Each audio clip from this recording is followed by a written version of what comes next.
Friends, I take this time this evening to warmly greet you in the name of our Lord and Savior Jesus Christ, saying to all of you, grace and peace be upon you. To all members of MethSocc, to bring about change, let us show ourselves. I greet you, friends, this evening in the eve of the celebration of the Youth Day, or a commemoration rather of the Youth Day in this part of our connection in South Africa. I want to begin by thanking the leadership of the region of KwaZulu-Natal for having invited me, afforded me this opportunity of sharing my thoughts with you this evening on a subject that is very close to my heart.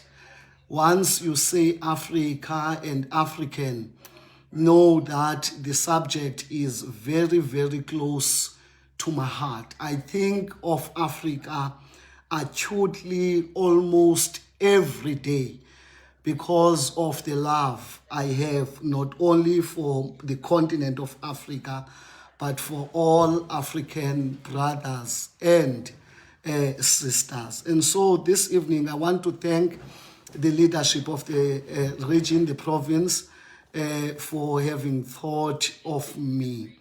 They have titled this evening's presentation, Power of Being an African. And so I just want to do three things in the interest of time. I have segmented my submission into three. I'm going to first begin for the few minutes to give what I think is a definition of being an African, but also considering that you are a component, a structure of the Methodist Church, it is important that we do that in the context of who we are as the Methodist people. And lastly, I want to make a provocative submission. If I had a way of sharing a screen, I would actually share when we get to that part.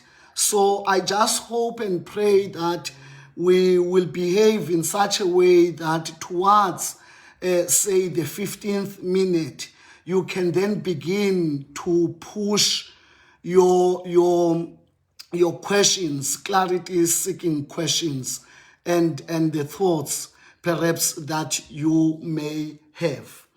I saw the post on the page that says, I am not an African because I was born in Africa, but I am an African because Africa was born in me.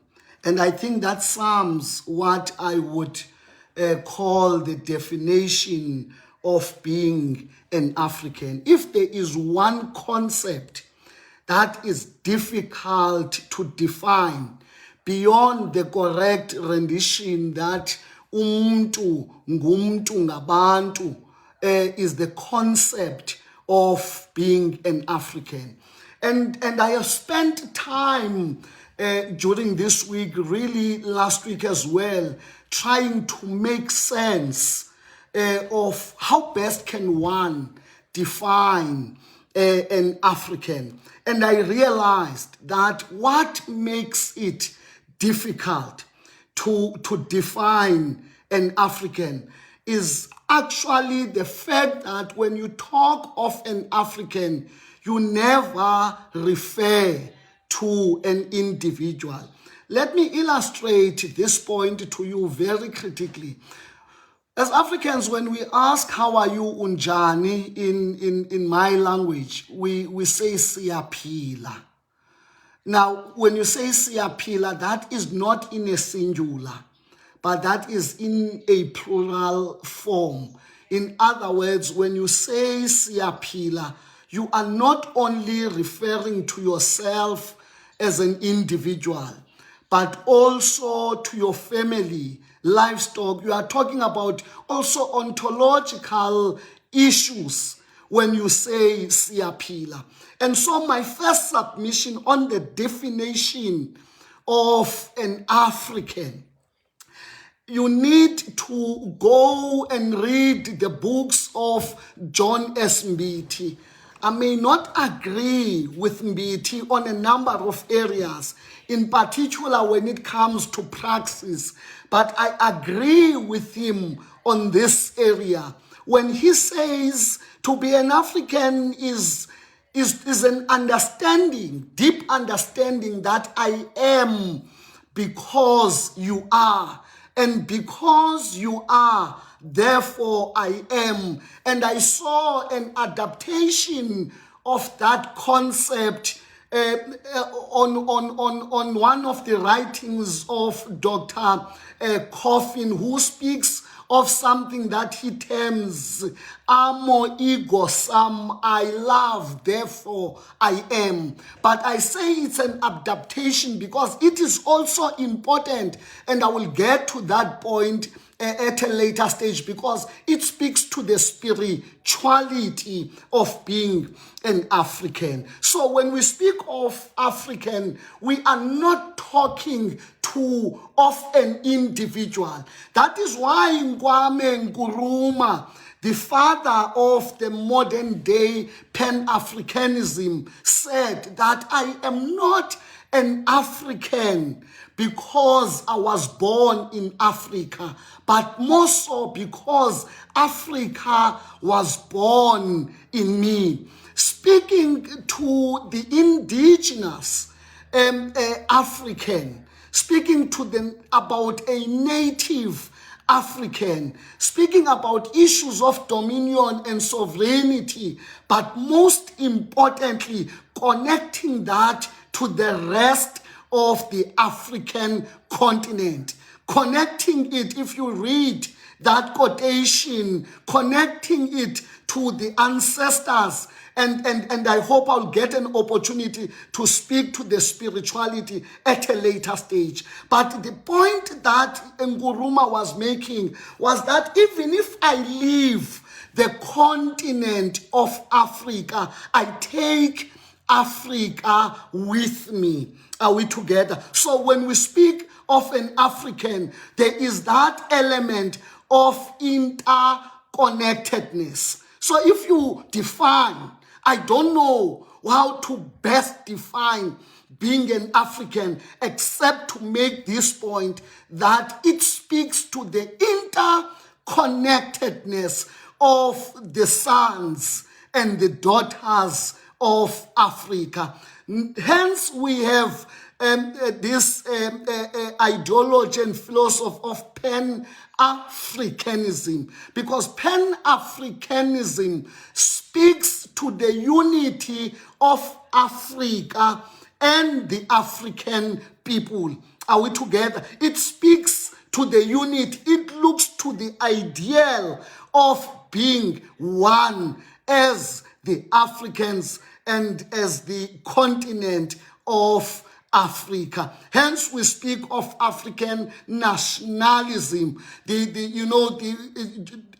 Lately, it has become fashionable to talk about the collapse of the borders between the countries of Africa. But that is nothing new. That is nothing new. In 1963, in Ethiopia, in Addis Ababa, leaders of the then free African countries met. That is when they spoke, and Kwame Nkrumah in particular led a charge that said Africans need to unite, and they need to unite now. He went further to say that that unity means we need to have one army to protect Africans. We need to have one passport. We need also to have a common language. Then what was submitted as a suggestion was Iswahili as a language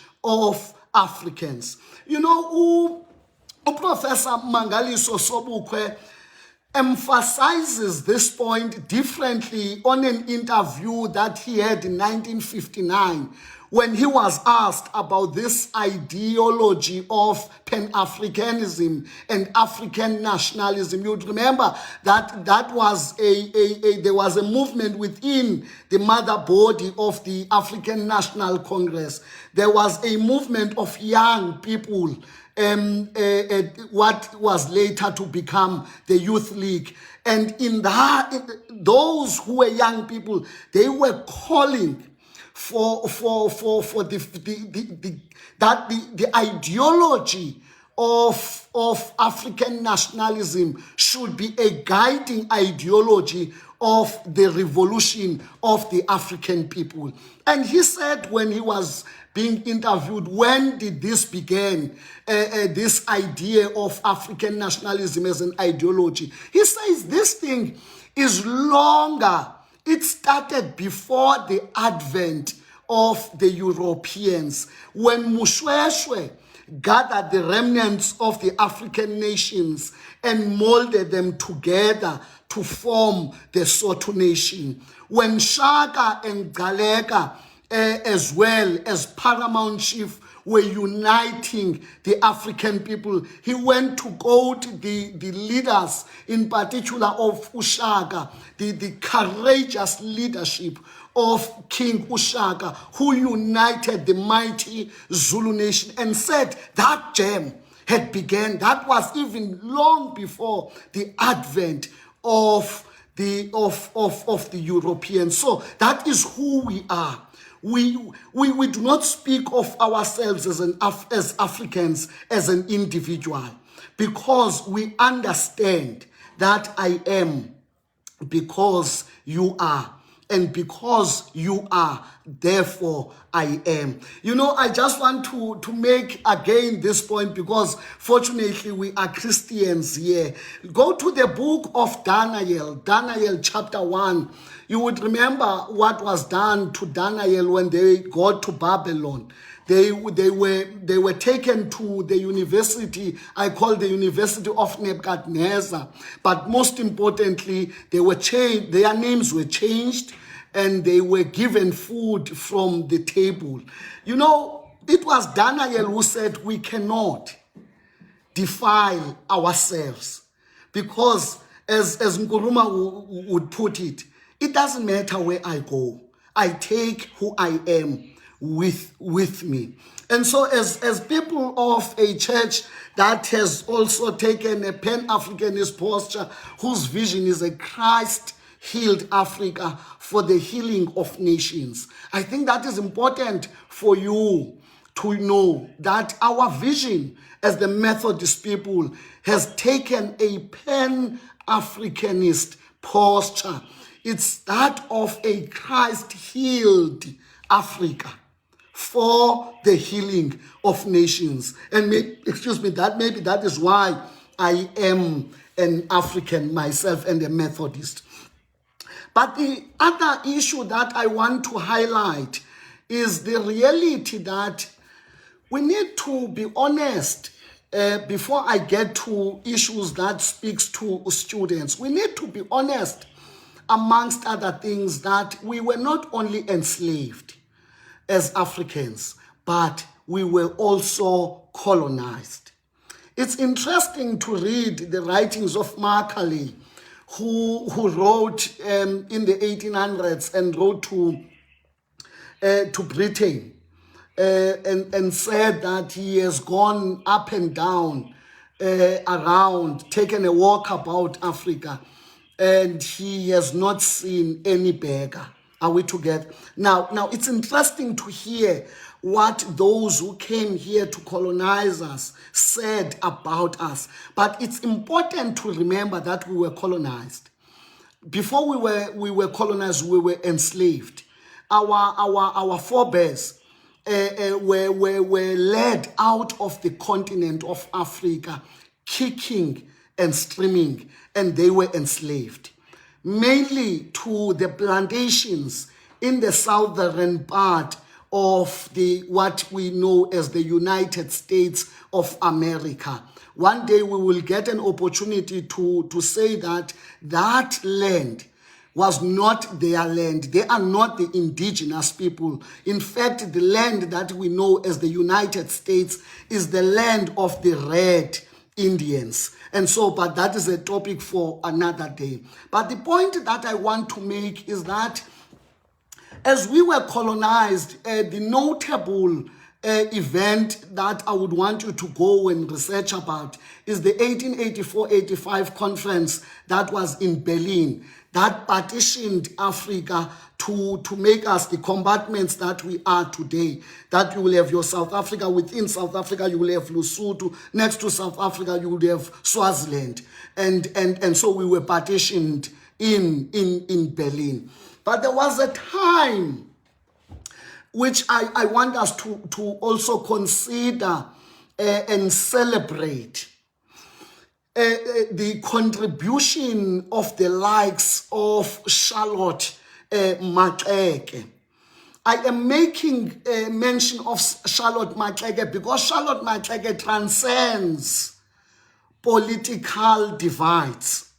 Because Charlotte Maxeke caught the fire of Pan-Africanism in America as early as 1896 when she visited America. Now I'm making an example of Charlotte Maxeke because I'm cognizant of the fact that we belong from different political divides. But people like Maxeke transcend political, preferences and divide. And Charlotte Maxeke caught the spirit of a movement that was led by the likes of W.E.B. Du Bois, of the likes of Marcus Garvey. You may know Marcus Garvey. It is Bob Marley who sings about Garvey, saying that Garvey was a buffalo soldier in the heart of America. There was a time when Africans, the African heart, began to look for another African heart. The African hand reached out to another African hand, and Africans were beginning to unite. That was in America, those who were descendants of those who were enslaved. And Charlotte was there. Before she went there to study, she went there to sing, to perform. And she caught the spirit. I am saying she caught the spirit because she wrote, there is a book that I want you to consider looking for by Balia, black Methodist and white supremacy in South Africa. Charlotte Maxeke wrote to his uncle, to her uncle, who was Mukuna Mangena, one of the ministers who led significant breakaways from the Methodist Church. She is the one who wrote and motivated Reverend Mukuna, who was later to form this African Episcopal, it was called African Methodist Episcopal Church, led by Mukuna Mangena. What did Maxeke discover when she was overseas? She discovered that even Africans are created in the image of God. We are also in the product of the Imago Dei. In other words, we are also created in the image of God.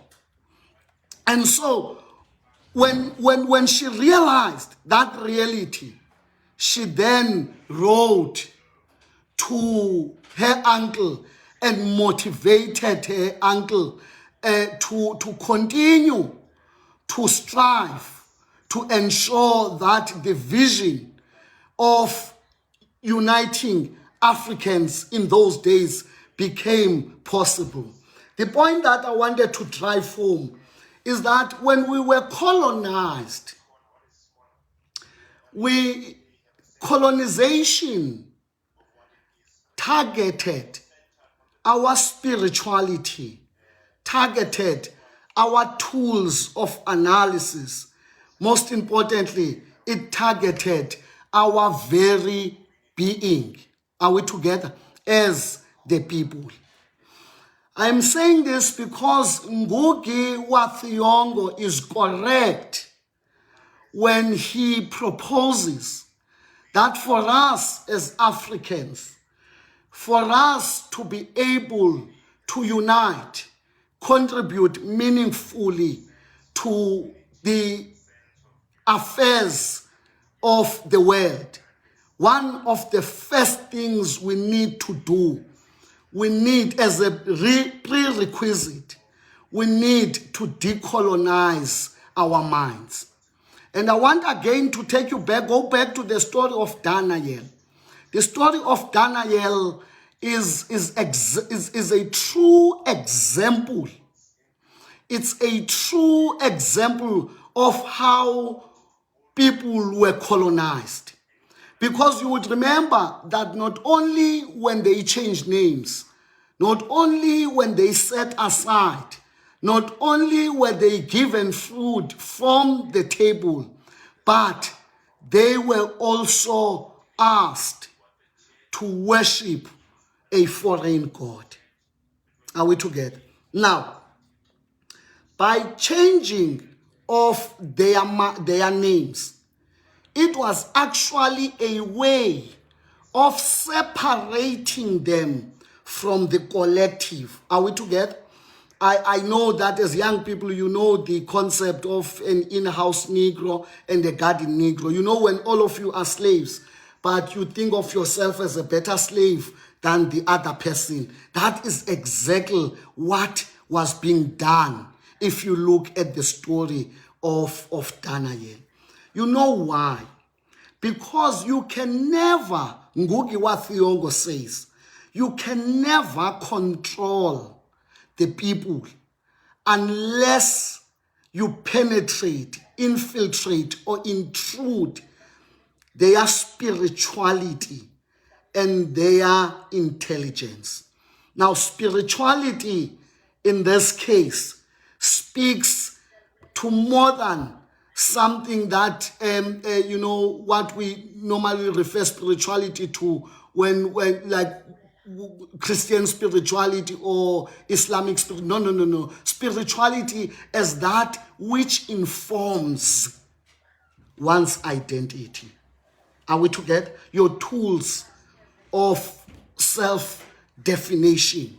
So he says, if you do not if you do not infiltrate their spirituality and their intelligence, you will never be able to control them.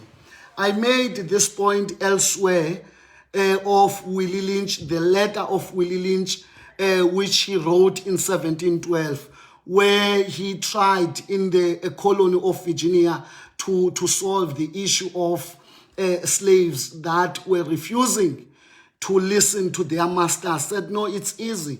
All that you need to do is to make sure that you keep a nigger physically fit, but mentally weak. Are we together? So economic and political control can never be complete or effective without mental and spiritual control of the people. Are we together? Are we together? Now, then, uThungugi wa Thiongo, we need to decolonize our minds. And one of the things that critiques that I always level against young Methodist is I do not understand why young Methodists are not part of political formations. Why do you allow yourselves to be led instead of being out there to provide moral and ethical leadership? Are we together? Now, this is what I want to say. I want to quote a Hindu nationalist, C.J. Roger Kopalachari, who once said, if education doesn't enter your mind and your heart, change your worldview, that education is almost useless, because it's not different from the shirt that you put on in the evening and take off, put on in the morning and take off in the evening. Are we together? Now, I am saying, have we, in our learning, have we asked ourselves, what is a meaning of a Christ-healed Africa for the healing of nations? Now, the last part that I want to submit is that, friends, I am calling on you that if we are to be true to being Africans, because spirituality to us speaks to who we are. So it's not something that we take on and then later we take off. Are we together? And I'm making this appeal knowing fully well that there has never been a struggle that was waged to its completion without the involvement of the young people. And I'm asking you, as a component, very critical structure within the life of the Methodist people, that tell me, is it perhaps not time? This is the submission that I said might make you uncomfortable.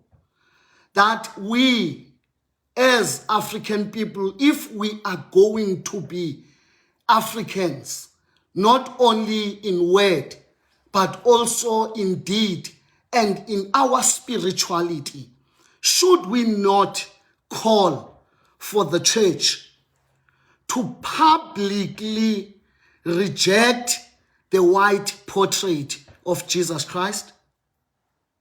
So that is the submission.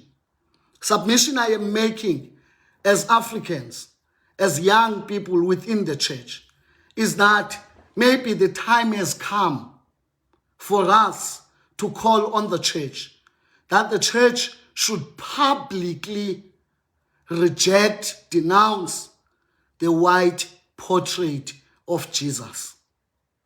I am saying this because of its negative theological, emotional, and psychological, even social effects. That if we are going to be true and be Africans who are not Christians in the morning and something else in the evening. Maybe the time has come for us to call on the church to publicly reject these pictures of Jesus that are usually hanged in the walls. I am making this submission because this picture was drawn by Michelangelo in 1509 after a request in the Roman Catholic Church in trying to really entrench themselves and their control. They requested Michelangelo to tell their story using sculptures. And in the process, in 1509, he drew this white portrait of Jesus. And to this day, when we see that portrait, we don't need to be asked. We think that portrait is Jesus. And I am saying, we cannot, if we are going to be true to who we are, worship a God that does not look like us. Are we together? Are we together? Now, if you look at the Buddha, the Hindu, those who use the Buddha, if you go to China, the statue of the Buddha is Chinese. If you go to India, the statue of the Buddha is Indian in appearance. And yet, if you come to us as Christians and want something to tell the story of Christ and the people of God, you see a white portrait of a man that has blue eyes, and it's called Jesus. And in actual fact, there was never a white Jesus. That is a discussion for another day, because we all know that Africa was a cradle, still is a cradle of humankind. The oldest tooth that archaeologists found was found in Africa. And therefore, it cannot be. If that was true, that Jesus was white, leave that he was true, that Jesus was white, why would you take a white boy and go hide him in Egypt amongst black people? Because we know that the ancient Egyptians were black. We know that the oldest, most ancient civilization is Ethiopia, and it was matrilineal.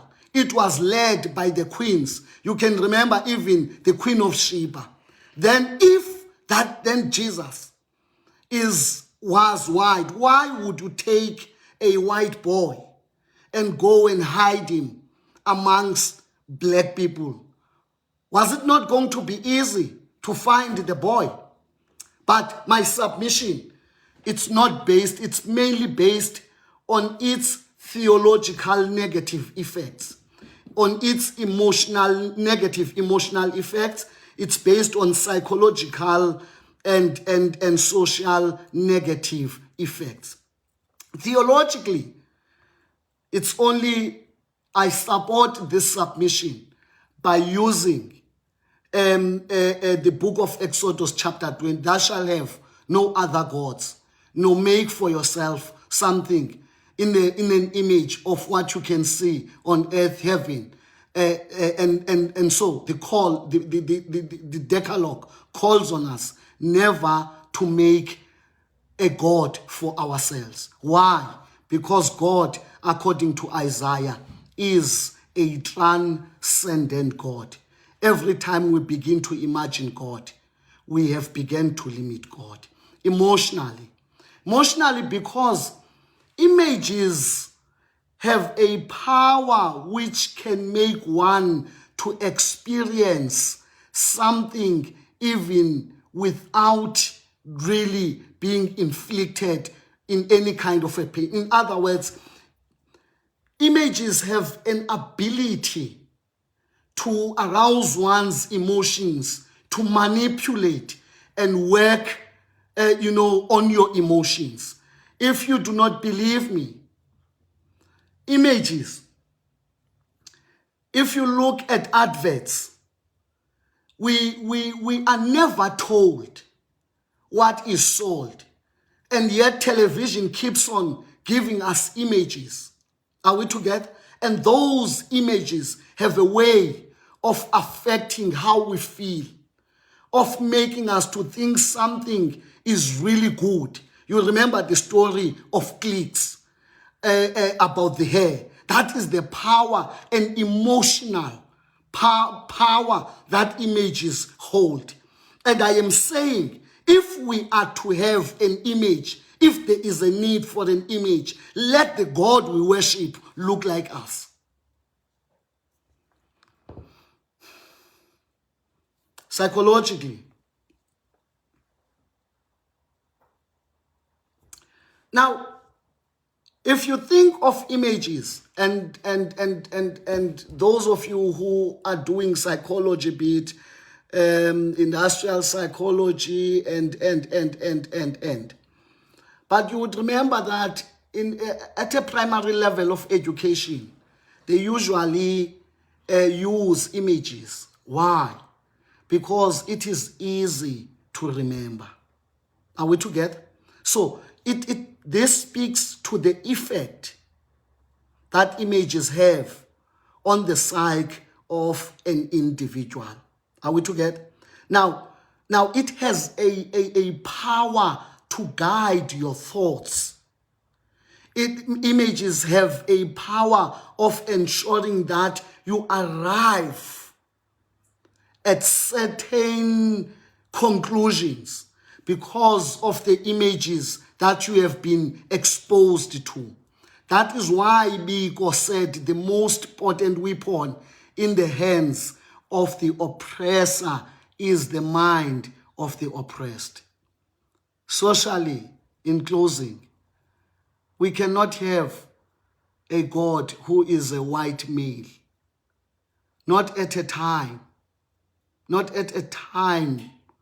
when we know what males are doing even to female. Are we together? And so that is the call that I am making. To say, our duty, or your duty as young people in particular, as students, is to use the knowledge that you have. One, to unite the African people. To remember that you are because of the next person. To be African in word and in deed. To know that your gift takes someone else's gift in order for yours to shine. To remember that you are not, no man is an island. That is important. Secondly, when it comes to issues of spirituality, remember that it will only make sense to us when it is something that we can identify with. And so I am calling on you as a generation and as young people to be harbingers of the Africa we want and the Africa we hope for. There are 3 ways of being in slumber. Njengoba nisazi into basidla ngokuthi uThixo wethu akozeli, does not sleep nor slumber. But there is being asleep in slumber in terms of deep sleep. There's also those who are in slumber, those who are sleepwalkers. And there are also those who are hypnotized. And so I say, ours is to wake up and to question some of these things, which is why most of our people are robbed by people who are claiming self-proclaimed prophets. They rob them because they know that once the name of God is invoked, people will froze because of how we relate to the Supreme Being.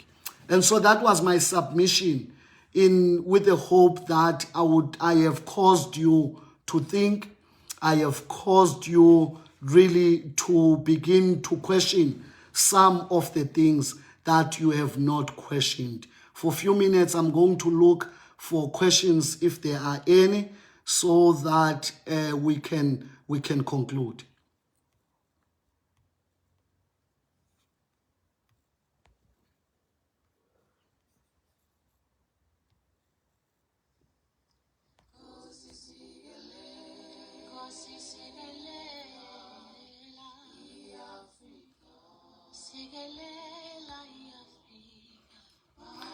I see here how can youth from peace and unity in Africa failure than success, and her leaders doesn't care and promote peace.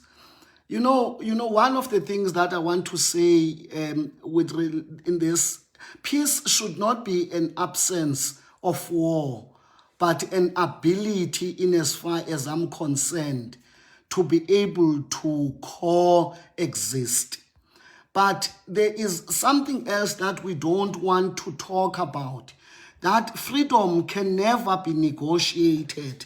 You know, this one that we have in South Africa, it is what it is. But freedom can never be negotiated. We are in the eve of June 16. The students took a decision to stand and go out and tell the powers that be that they were not going to be taught in Afrikaans, amongst other things. Because freedom can never be handed over to you on a silver platter. It is important. It is important for us to remember that if you want to be free, you must be ready to rise and go out and fight for your own freedom. And it worries me, this kind of spirituality. I'm happy that we have raised something around peace, Wemfoka Gumede, because we have embraced the kind of religiosity that makes us to say, "Inkulunkulu uzosilwela." I mean, was it not Biko who said God was not in a habit of coming down and sorting some of the problems that we can sort for ourselves? God is not in that habit. Sometimes we need to wake up, and begin and understand that we are masters of our own destinies. But what is key, and I take on what you are saying, is the importance of unity. The sooner we unite, let me make an example. I sometimes think that rich people forget that there shall come a time when the poor has nothing to eat but the rich. That is the importance of unity. Do you know that it was Kenneth Kaunda who reflected about how we are different from the understanding of life from the Europeans? Apart from stressing the point that Europeans were individualistic in their approach and conception of life, whilst we are communal. Kenneth Kaunda says that, for us as Africans, we don't have people that are poor. Poverty is as a result of a natural calamity.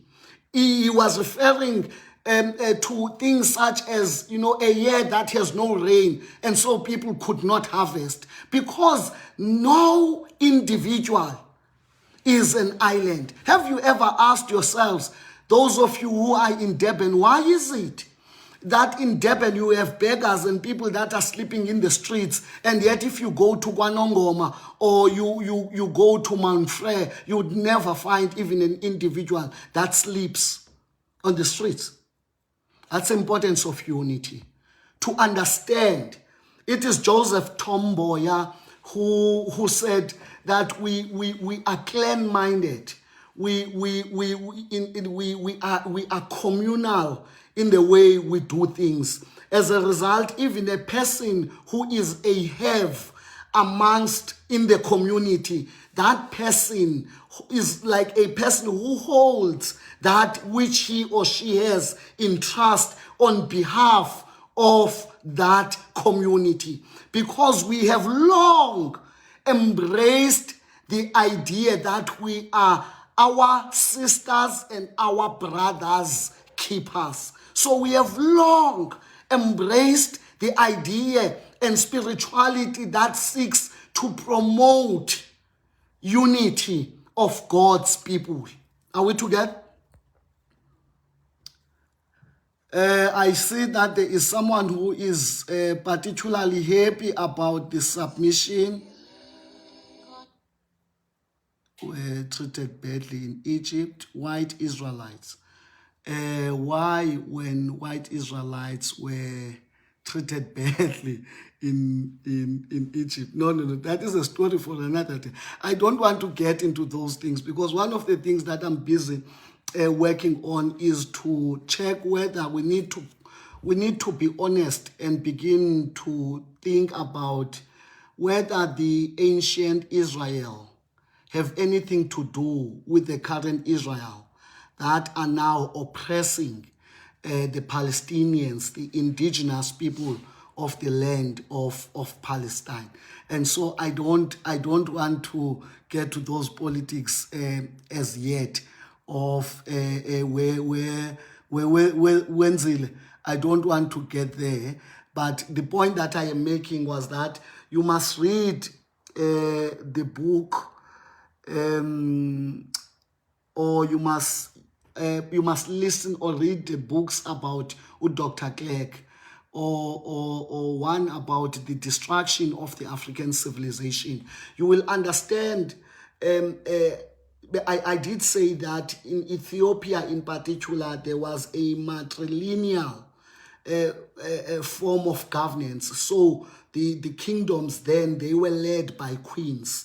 And you will understand the structure, the system that was used by the Europeans to infiltrate the land and eventually marry, and how then things began to evolve. But that is in the destruction of the African civilization. Yes, someone is making a very important point here, Umzila Upumlani, about the Passion of Christ. The Passion of Christ, he is making a very, very important point of how such videos, in the damage that images, the damage that they can cause in our mind, in our psyche, in how we view and see things. He's speaking directly to that in the passion of Christ. So that is the danger to me. That is the danger to me about this white portrait of a white Jesus.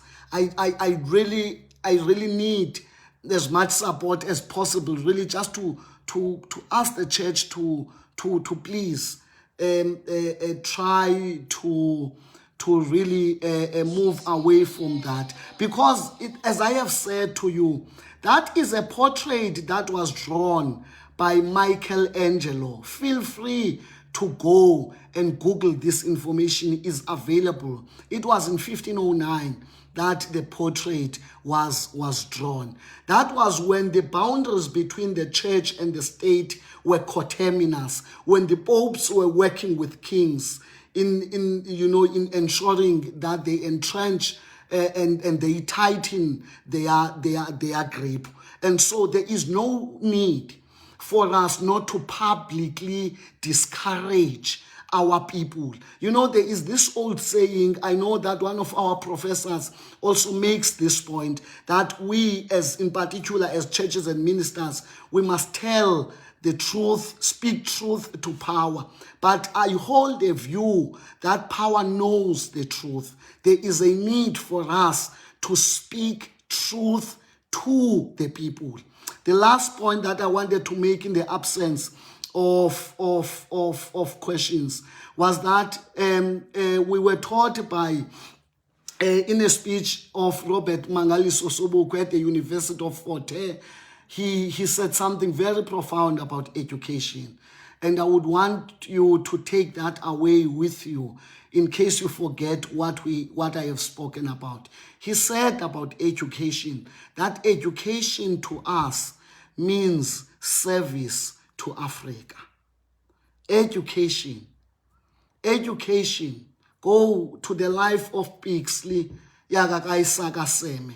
Go to the lives of Charlotte Maxeke and many others who were privileged earlier. Go to the life of Dube and many others. You will realize that they understood education as a tool of serving the African people. And I want to say to you, if your education doesn't make you a cut above personal loyalties, ethnic loyalties, that education is not serving you well.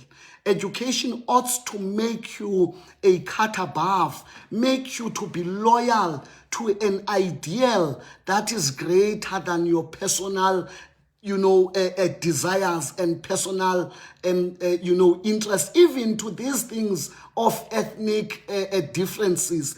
Education ought to make you a cut above. Education ought to propel you to speak against all forms of injustice, because education to us means service to Africa. If education will make you, when you go home, to be called Mlungu and to be worshipped, that education is not serving the purpose, because the purpose of education is to serve the masses of Africa. And we need educated people at this time.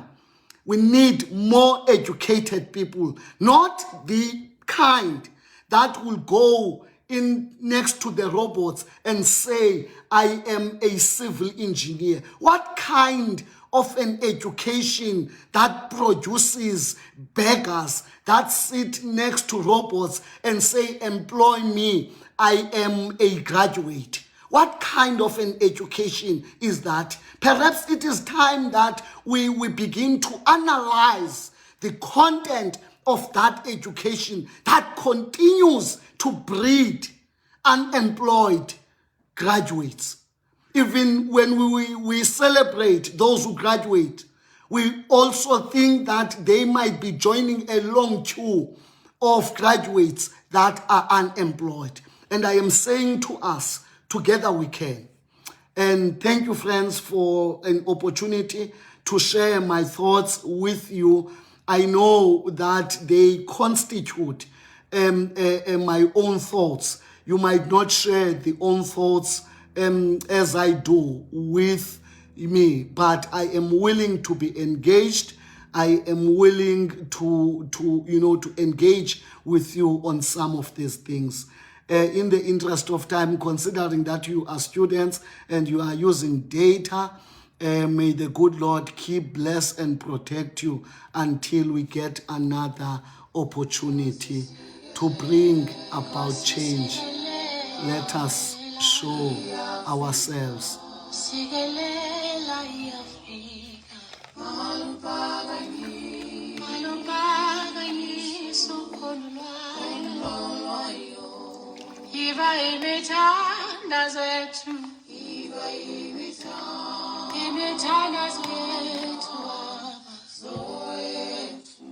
Sibe moya munge, sibe